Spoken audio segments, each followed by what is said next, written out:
নমস্কার বন্ধুরা, কেমন আছেন? আমি শ্রীপর্ণা। আমার ভালো লাগা থেকে ভালোবাসার নতুন আরেকটি ব্লগে আপনাদের জানাই স্বাগত। আগের ব্লগে আপনাদের দেখিয়েছিলাম আমরা গরমের ছুটিতে জ্যাককে নিয়ে মিরিক যাচ্ছি।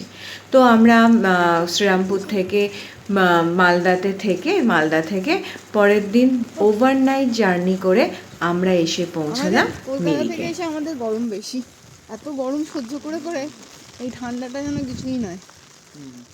এখানকার লোক সোয়েটার পরে ঘুরে বেড়াচ্ছে, আমরা হাঁটতে বেরিয়ে পড়েছি।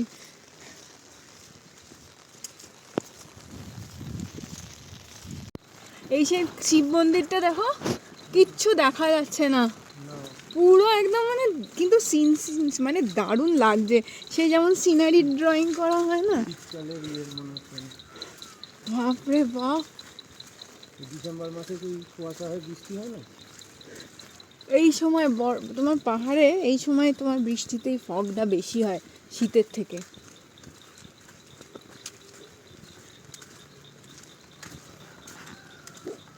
মিরিকের এইটাই তো যেতে হবে না, খালি মাংস তো, একটু কাঁচা লঙ্কা।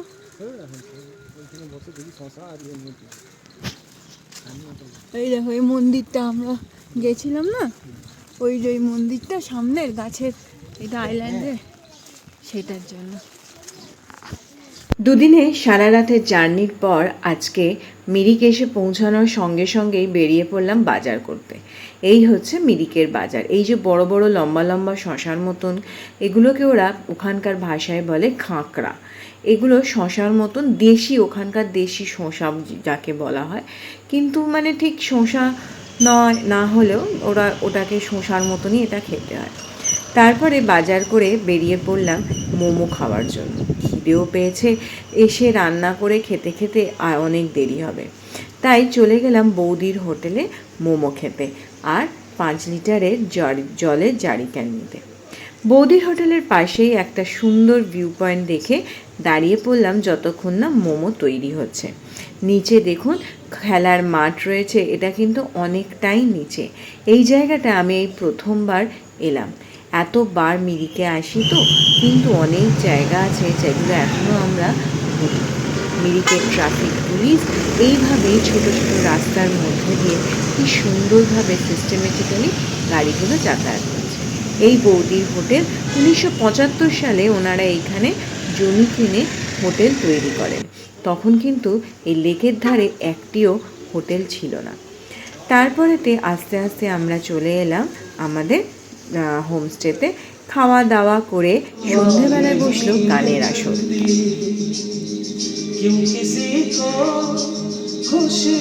কথা তো আপনাদের অনেকবার বলেছি, এর আগের ব্লগেও আমি দেখিয়েছি। আমার হাজব্যান্ড খুব ভালো গান গায়, তো এবারেও ও গানের সব সরঞ্জাম নিয়ে এসেছিল, তাই গান গাওয়া।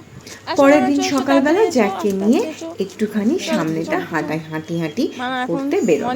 ও বেচারা ঘরে বসে থাকে, এখানেও ঘরে বসে আছে, ওখানেও গিয়ে বসে আছে। তো সেই জন্যই বললাম যে এখন সকালবেলা লোকজনও নেই, তাই চলো ওকে নিয়ে একটু হেঁটে আসি। সে কিন্তু বেশ এক্সাইটেড।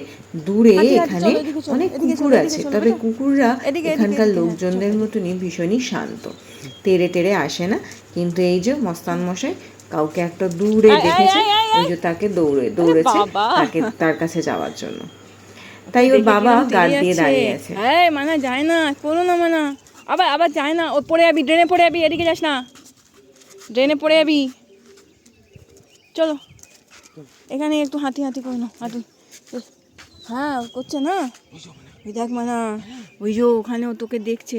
হ্যাঁ মানা এখন এক্সাইটেড হয়ে গেছে, খুব জোর এক্সাইটেড হয়ে গেছে মানা ওকে দেখে। মানা যা মানা যা, মানা ও দূর থেকে তোকে দেখে করছে, সামনে আসছে না। হ্যাঁ জোরে, আরো জোরে বকু দাও।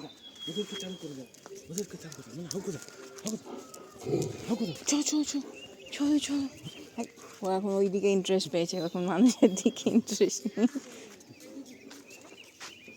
মানে কার সব আসছে না, না এদিকে নোংরা আছে, এই কুকুর আছে মানে এসো দেখি, এসো মা চো, হ্যাঁ মা চো, এসো চয়েছো মানে চয়েছো, দেখবে পেছন দিকে কিছু আছে নাকি। এখানে নাটু আছে। এই নাতু আছে এখানে, নাতুর কাছে যেতে হবে না। লোকজনকে দেখে আমি কয় না, লোকজন রাগ করবে তো বাবা। চলো চলো চলো চলো। হ্যাঁ হ্যাঁ হ্যাঁ হ্যাঁ। এই দেখো কিরম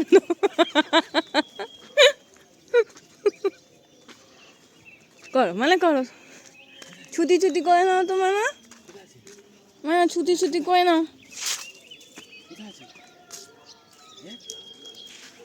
ছুটি ছুটি করে নাও। এদিকে এসছে। মানে আমি দৌড়ে, আমি ছুটি ছুটি করছি মামা, চলো। চললাম বাইরে যে কুকুরগুলো রয়েছে ওদের জন্য চিকেন আনতে।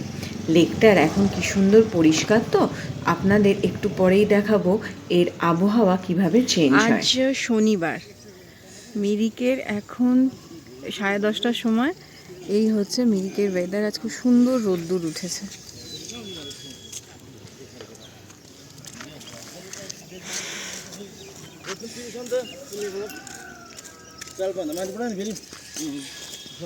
আস্তে আস্তে মেঘেতে পুরো লেকটা ঢেকে যাবে, তারপরেই হয়তো বৃষ্টি হতে পারে। তবে সকাল থেকে বেশ ভালোই রোদ্দুর উঠেছে, জামা কাপড় কেচে মেলাও হয়ে গেছে। মিরিকের পাহাড়ের যে কোনো জায়গার ওয়েদারের কথা বলা যায় না, যখন তখন বৃষ্টি, যখন তখন রোদ্দুর ওঠে, ওই সময়ের সাথে সাথে কাজ গুছিয়ে নিতে হয়।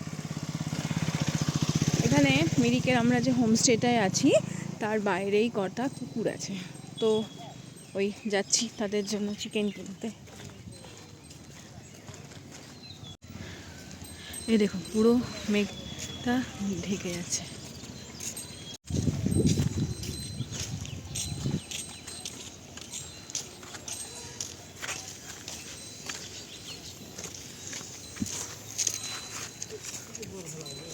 পুরো লেকটা আস্তে আস্তে এরকম মেঘে ঢেকে যাবে, পুরো লেকটা। এই যে ওদিকটা পুরো ঢেকে গেছে, এবার এদিকটাও তাই। তাড়াতাড়ি পায়ে চালিয়ে চিকেনটা নিয়ে এসে, নাহলে আবার বৃষ্টি নামলে মুশকিলে পড়ে যাবো, ছাতা আনিনি। চল, ঠিক মনে হচ্ছে আমিও হাঁটছি, আমার সাথে সাথে মেঘও হাঁটছে। দেখুন মেঘটা পুরো লেকটাকে কিভাবে কভার করে নিল, এইটাই দেখবার মতন।